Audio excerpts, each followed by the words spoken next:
Good morning everyone. कैसे हैं आप सब? Hope you all are fine.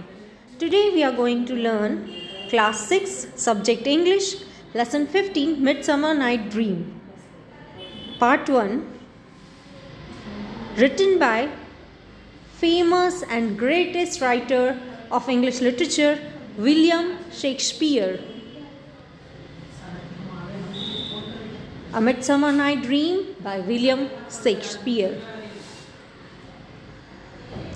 Midsummer Night Dream is a romantic comedy written by William Shakespeare around 1595.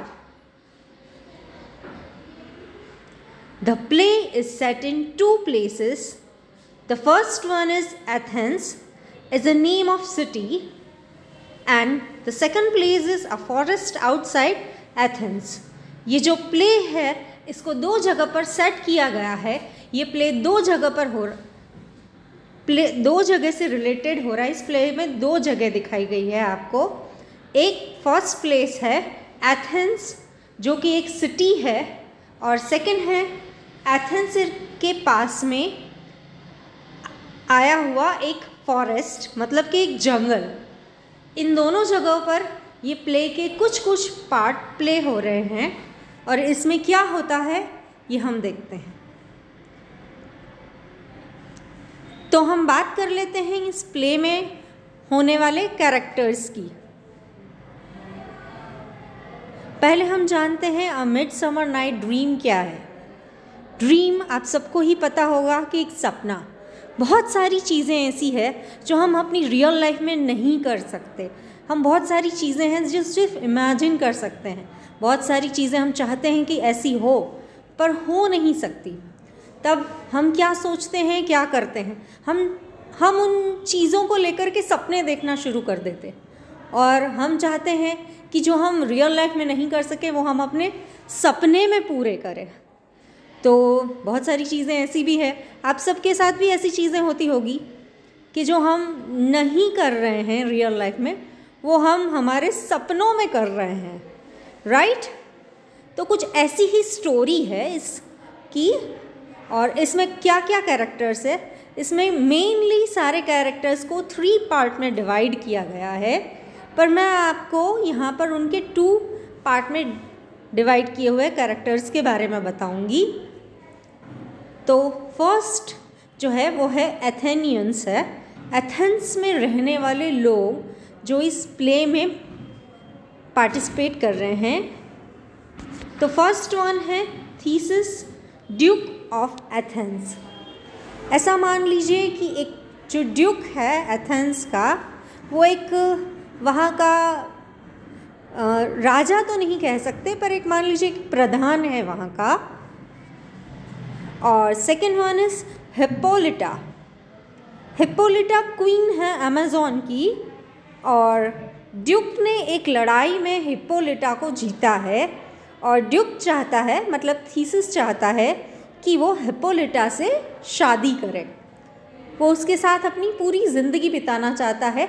They both are love each other, और Hippolyta भी यही चाहती है। तो वो एथेंस के सामने दोनों ही इस शादी के प्यारे से पवित्र रिश्ते में बंधना चाहते हैं, पर स्टोरी में आगे क्या होगा देखते हैं। थर्ड कैरेक्टर है हमारा इग्युइस। इग्युइस जो है वो एक ओल्ड पर्सन है जो एथेंस में रहता है, और उसकी फैमिली में कहे जाने वाले सिर्फ और सिर्फ उसके साथ उसकी एक बेटी है जिसका नाम है हर्मिया, जो बहुत ही प्यारी है, सुंदर है, क्यूट है और समझदार भी है। Fourth person Hermia, daughter of Egeus. हम इसके बारे में बात कर ही चुके हैं कि हर्मिया जो है वो शादी लायक हो चुकी है, और इग्युइस चाहता है कि जैसे थीसिस की शादी हो रही है हिप्पोलिटा के साथ, तो उसकी बेटी की शादी भी हो जाए, क्योंकि वो जो इग्युइस है वो एथेंस का एक नोबल पर्सन है। He was a rich person, और उसकी लाइफ में कोई नहीं है अपनी बेटी के सिवाय, तो जिसके भी साथ हर्मिया की शादी होगी, हर्मिया की पूरी प्रॉपर्टी मतलब कि इग्युइस की पूरी प्रॉपर्टी जो है वो उस व्यक्ति को मिलेगी जो हर्मिया से शादी करेगा। तो इसीलिए इग्युइस चाहता है कि हर्मिया की शादी डेमेट्रियस से हो। The next character is Helena. अब हर्मिया है, एक यंग लड़की है, इतनी अच्छी शादी वाली स्टोरी है, तो अब शादी में लड़की की फ्रेंड ना हो ऐसे हो सकता है? नहीं हो सकता ना।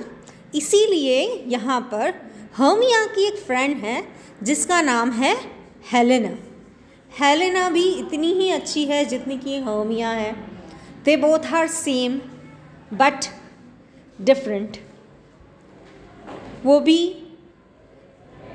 एथेनियन है, बहुत समझदार गर्ल है, और वो अंदर ही अंदर से मन से डेमेट्रियस को चाहती है, पर उसने कभी खुल के बोला नहीं डेमेट्रियस को कि वो उससे प्यार करती है। अब हमारा 6th कैरेक्टर है डेमेट्रियस।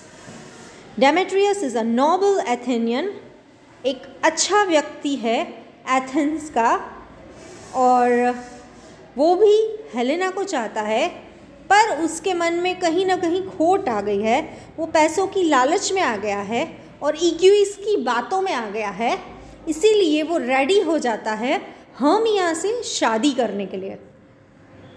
नेक्स्ट कैरेक्टर है हमारा लाइजेंडर, अ यंग एथेनियन, एक जवान एथेनियन।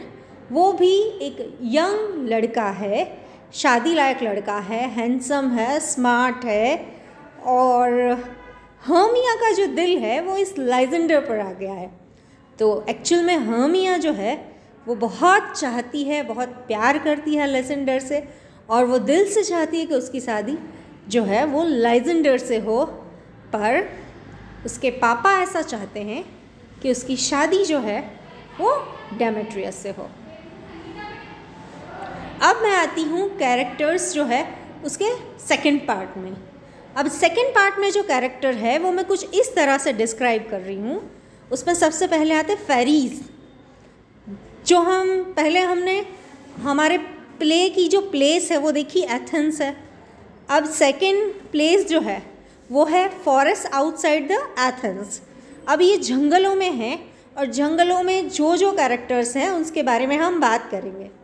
तो उसमें सबसे पहले है फेरीज, मतलब कि परियां, और परियों के साथ उनके female fairies and male fairies, ऐसा समझ लीजिए। तो परी है तो परियों के रानी भी है और परियों के राजा भी हैं।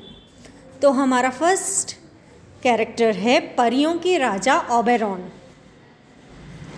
ओबेरॉन जो है वो बहुत ही अच्छे एक राजा हैं परियों के, पर कुछ कुछ मैटर्स में वो अपनी वाइफ से, जैसे ऑल हस्बैंड्स होते हैं, अपनी वाइफ से डिस्प्यूट में हमेशा रहते हैं। और उनकी वाइफ भी ऐसी है क्योंकि वो कोई आम व्यक्ति नहीं है, वो है परियों की रानी, और उनका नाम है Titania. Titania is a queen of fairies. अब जब हम ऐसे नॉर्मल लोग हैं, हम नॉर्मल लाइफ जीते हैं, हम कॉमन लाइफ जीते हैं, तो हम में इतना एटीट्यूड है, तो सोचो परियों की रानी जो होगी उस व्यक्ति में कितना एटीट्यूड होगा, कैसी होगी वो, कितनी सुंदर होगी, कितनी प्यारी होगी कि सब उसे प्यार करते होंगे और सब ऐसा चाहते हैं वाओ फेरीज परीज। और उनके साथ है उनका एक चीफ फेवरेट फेरी जो कि बहुत ही नॉटी है, और ये मेल फेरी है, उसका नाम है पक। ये बहुत ही नॉटी पर्सन है, और इस स्टोरी में उसका एक बहुत इम्पॉर्टेंट रोल है क्योंकि ये एक लव स्टोरी है। और इसके साथ और भी फेरीज हैं जिसके नाम हैं P blossom, cobweb, moth and mustard seed, और ये सारी फेरीज है। तो ये एक फ़ोटो है जिससे आपको समझ में आएगा। इसमें ओबेरॉन है जो कि परियों का राजा है, टाइटेनिया है जो कि परियों की रानी है, और रॉबिन गुडफेलो है जिसे हम इस स्टोरी का एक नटखट बंदा कहा जा सकता है, पक।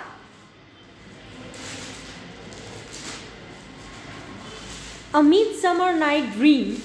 This is one of the most famous play by William Shakespeare, full of so much of comedy, suspense and thrill. और इसको डिवाइड किया है 5 एक्ट में। ये जो ड्रामा है, ये पूरा ही ये जो एक्ट है, ये 5 भागों में डिवाइड किया गया हुआ है। और इन 5 भागों की बात हम पार्ट 1 और पार्ट 2 में करेंगे कि स्टोरी में क्या क्या होता है।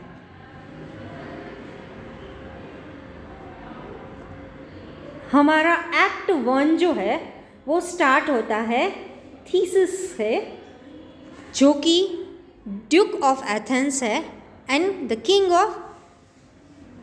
ऑफ एथेंस की ही समझ लीजिए आप। And the second character is the queen of Amazon, Hippolyta. ये जो किंग ऑफ एथेंस थीसिस है वो हिप्पोलिटा को अमेजॉन से जीत करके लाता है, और वो चाहता है, दिल से चाहता है, दोनों ही एक दूसरे को बहुत प्यार करते हैं और वो पूरी ज़िंदगी दोनों साथ में बिताना चाहते हैं। इसीलिए वो दोनों चाहते हैं कि उनकी शादी हो, और क्वीन और हिप्पोलिटा और थीसिस दोनों ही चाहते हैं कि उनकी जो शादी हो बड़े ही शानदार तरीके से हो, और उसमें वो लोग बहुत सारे जश्न मनाएं, सब लोग जश्न मनाएं, खुशी खुशी इस शादी में शामिल हो, उन दोनों को आशीर्वाद मिले, ब्लेसिंग्स मिले। पर उस वक्त वहाँ पर इग्यूइस आ जाता है अपना एक प्रॉब्लम लेकर के थीसिस के पास, और थीसिस जो है वो उनकी प्रॉब्लम को सुनता है। इग्यूइस कहता है कि मेरी इकलौती बेटी है जिसका नाम है हर्मिया, और मैं चाहता हूँ, और जो यहाँ का एथेंस का रूल है कि हर बेटी को अपने पापा की बात माननी पड़ेगी, सुननी पड़ेगी, और जहाँ उनके फादर बोलेंगे वहीं उनको शादी करनी पड़ेगी। थीसिस भी इस बात से सहमति देता है कि हाँ, ये एथेंस का रूल है कि हर बेटी को अपनी पापा की बात मानकर वहीं शादी करनी पड़ेगी जहाँ पर उनके फादर उनको कहते हैं। और वो आगे दूसरा रूल भी बताता है थीसिस कि अगर कोई लड़की इसका अपोज करती है तो या उसको पनिशमेंट मिलती है, या तो उसको पनिशमेंट में डेथ मिलती है, या तो उसको अपनी पूरी लाइफ नन बन के बिताना पड़ती है। इग्यूइस यहाँ पर अपनी प्रॉब्लम लेके आया है कि थीसिस जो है वो अपनी बेटी, मतलब कि इग्यूइस की बेटी हर्मिया को समझाए कि वो डेमेट्रियस से शादी करे, क्योंकि इग्यूइस चाहता है, मतलब कि हर्मिया के फादर जो हैं वो चाहते हैं कि उनकी बेटी जो है वो डेमेट्रियस से शादी करे। पर हर्मिया ऐसा नहीं चाहती है, क्योंकि हर्मिया डेमेट्रियस से प्यार नहीं करती है, डेमेट्रियस को लाइक नहीं करती है। हर्मिया जो है वो लाइजेंडर से प्यार करती है, बहुत चाहती है लाइजेंडर को, और वो चाहती है कि उसकी शादी लाइजेंडर से हो। पर उसके जो फादर हैं वो ऐसा चाहते हैं कि हर्मिया की शादी जो है वो डेमेट्रियस से हो, और जो हेलेना है, जो हर्मिया की फ्रेंड है, वो डेमेट्रियस को चाहती है। और इस पार्ट में आगे क्या होगा हम देखते हैं।